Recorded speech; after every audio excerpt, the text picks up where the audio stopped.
Success is not really about who is running faster than you. It is about whether you are still running on your own track.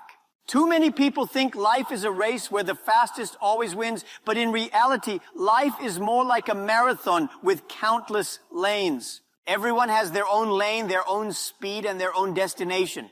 The tragedy is that most people lose not because they lack talent, not because they don't work hard, but because they spend far too much time looking sideways instead of forward. They are always checking what their neighbors are doing, comparing their progress with their classmates, or scrolling endlessly through Instagram and Facebook to measure their worth against filtered pictures of someone else's success. They see a friend buying a car and suddenly feel poor. They see another friend traveling to Dubai and suddenly feel stuck. They hear their colleague got a raise and suddenly feel unworthy. The problem is they become experts at analyzing other people's lives, yet they remain amateurs when it comes to understanding themselves. At the end of the day, they know the details of everyone else's journey, but they cannot explain where they are going or why they are even running. If you truly want to win in life, you must stay focused on yourself. Forget the noise, forget the competition, and forget the temptation to keep comparing. Focus on your journey, your growth, and your progress.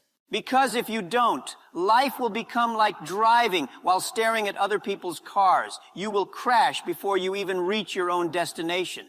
The truth is, success doesn't come from beating others. It comes from becoming the best version of yourself, step by step, day by day.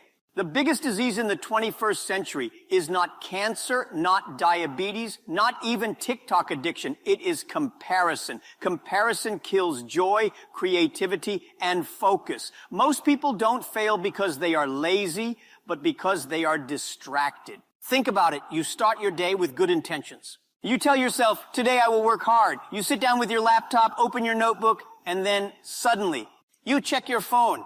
Your friend just bought a new car. Another one just posted their holiday in Dubai. Someone else just announced they are engaged. Then you look at yourself and think, what am I doing with my life? Maybe I should also buy a car, or maybe I should travel, or maybe I should get married. In that moment, you are no longer working on your dream. You're working on somebody else's dream. You forget who you are, what you want, and where you are going. That is how people waste 10 years of their life. Not because they are stupid, but because they are distracted. Imagine for a moment that an apple tree looks at a mango tree and begins to feel jealous. The mango tree is taller, its fruits are golden, sweet, and admired by everyone. The apple tree then says to itself, maybe I should stop producing apples and try to produce mangoes instead. People seem to love mangoes more than apples. Now, what will happen? The apple tree will spend its whole life frustrated, confused, and unproductive. It will neither produce apples nor mangoes. It will simply waste its potential. Why? Because it forgot its identity. It forgot it was born to give apples, not mangoes. This same mistake is what so many people make in life. Some of you were born with the natural gift of teaching. You can explain, mentor, and guide others effortlessly. Yet, because you see someone on social media dancing, making millions of followers, and getting brand deals, you abandon your teaching and try to become an influencer. Some of you were born with the fire of entrepreneurship. You have ideas, creativity, and resilience.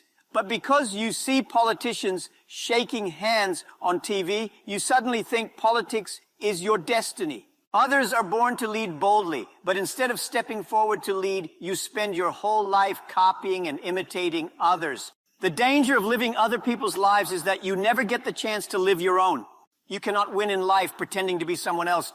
Even if you succeed a little, it won't satisfy you, because deep down, you'll know you're wearing the wrong shoes. Life is like a marathon, and trying to run it in someone else's shoes may look impressive from a distance, but sooner or later those shoes will give you blisters and you'll regret not wearing your own. Let me tell you something funny. When we started Alibaba, I didn't know much about technology. I didn't even know how to type properly. If you asked me to write code, I would probably have written a love letter instead, but I stayed focused. While other companies were busy trying to impress investors, I was busy trying to impress customers. While others were busy showing off office buildings, I was busy showing how to help small businesses. I told myself, Jack, stay on your lane. You are not here to become Bill Gates. You are here to become Jack Ma. And guess what? That is how we grew. We didn't grow by being smarter than others. We grew by being focused on what we wanted to achieve. Staying focused doesn't mean you should ignore the world. It means you should filter what really matters.